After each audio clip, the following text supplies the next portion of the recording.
On fait des fautes, mais on se soigne. Édition du dimanche avec un petit résumé des 6 épisodes de la semaine pour que ça rentre. Résumé du comprimé numéro 97. Comment accorder et orthographier le mot chef lorsqu'il est employé pour désigner une personne qui dirige. S'il précède le nom qu'il complète, il n'y a pas de trait d'union entre les deux mots. En revanche, s'il le suit, on met un trait d'union entre les deux s'il s'agit d'un grade militaire, comme dans adjudant-chef, ou au choix dans les autres cas. Chef s'accorde en nombre dans tous les cas de figure, sauf dans l'expression en chef. Exemple, les commandants en chef, CHEF. Enfin, chef a longtemps été un mot épicène, c'est-à-dire avec la même orthographe aux deux genres, le ou la chef, CHEF. Mais aujourd'hui, il est largement admis de le voir féminisé et écrit chef, CH2FE. Résumé du comprimé numéro 98. Comment cesser d'employer tous ces pléonasmes et redondances auxquels on est abonné? Aujourd'hui, on a vu les cas de illusion trompeuse, campus universitaire, but final, achevé complètement, apanage exclusif, apparence extérieure, où à chaque fois le deuxième mot ou expression est redondant, son sens étant identique au premier. Pour ne plus tomber dans le piège, il suffit bien souvent de le supprimer, ou éventuellement de reformuler, et le tour est joué. Résumé du comprimé numéro 99. Comment correctement écrire les nombres composés? Alors, c'est pas compliqué. Depuis la réforme de l'orthographe de 1990, tous les nombres composés peuvent être dorénavant systématiquement reliés par des traits d'union, y compris ceux formés avec non pas des adjectifs ordinaux, mais les noms millions, milliards, trillions, etc., etc. 32, 30, trait d'union 2. 103, 100, trait d'union 3. 729, 7, trait d'union 100, trait d'union 20, trait d'union 9. 2 millions 4, 2, trait d'union, million, trait d'union 4. C'est aussi simple que ça. Résumé du comprimé numéro 100. Poupette and roll numéro 4. Que peuvent bien vouloir dire les mots eutrapélie, antienne, équanimité, ignée et jaculatoire? Le trapélie se réfère à une souplesse et une finesse d'esprit, à une disposition à plaisanter et à tenir des propos agréables et spirituels, une vertu louée par les Grecs.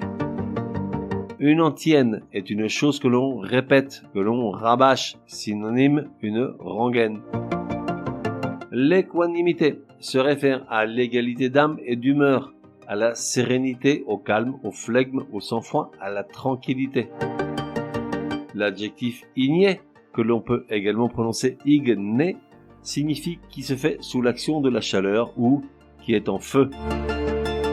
Enfin, l'adjectif jaculatoire, au sens figuré, se réfère à quelque chose qui se caractérise par un jaillissement ardent, exalté, lyrique, l'amour par exemple. Résumé du comprimé numéro 101. Comment parfaitement conjuguer le verbe qui suit les expressions plus d'un ou plus d'une? Dans la construction simple, plus d'un, le verbe s'accorde au singulier. Exemple, plus d'un collègue de Patrick refuse de travailler avec lui. Pauvre Patrick. Si le complément qui suit plus d'un est au pluriel, le verbe s'accorde également au singulier, bien que le pluriel moins fréquent soit admis.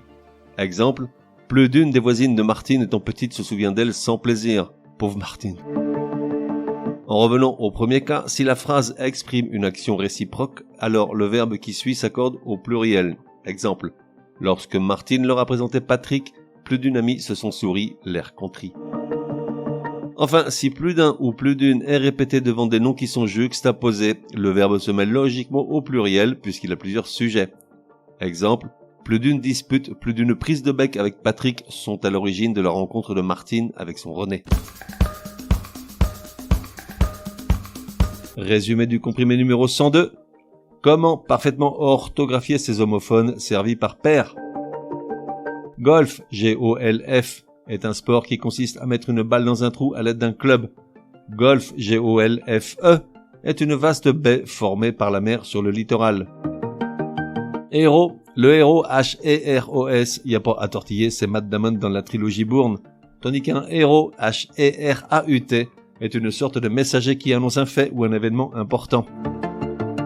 Voie, V-O-I-E, c'est pour résumer un chemin vers un lieu ou un état, par exemple la voie vers la sagesse. Voix VOIX se réfère au sens figuré à l'expression d'une opinion, la voix du peuple, ou à ce qui nous inspire, la voix de la raison. Au sens propre, voix à avoir avec l'ensemble des sons émis par les vibrations des cordes vocales. Mot MOT correspond aux éléments du langage formés d'un ou plusieurs phonèmes ou sons qui, mis bout à bout, finissent par créer des phrases. Mot MAUX est le pluriel de mal dans le sens de difficulté ou problème, en gros ce qui perturbe quelque chose. Hôtel, HO accent circonflexe TEL, est un établissement commercial qui met à disposition des voyageurs une chambre meublée contre rémunération. Hôtel AUTEL se réfère dans l'Antiquité à une construction en pierre ou en bois sur laquelle étaient déposées les offrandes aux divinités, et dans la religion catholique à la table où l'on célèbre la messe. Enfin, serein, SERIN, est un tout petit oiseau vert ou jaune, mais également un niais qui croit tout ce qu'on lui dit. Tandis que serein, SEREIN, est l'adjectif qui découle de la sérénité, serein ou paisible, tranquille, placide. On fait des fautes, mais on soigne. Édition du dimanche te donne rendez-vous à partir de demain pour 6 nouveaux comprimés super énervants. Prends bien note, s'il y a une règle de français qui t'énerve grave, soumets-la à Martine et Patrick. Ils seront ravis, aussi crétins soient-ils, de la décortiquer lors d'un prochain comprimé.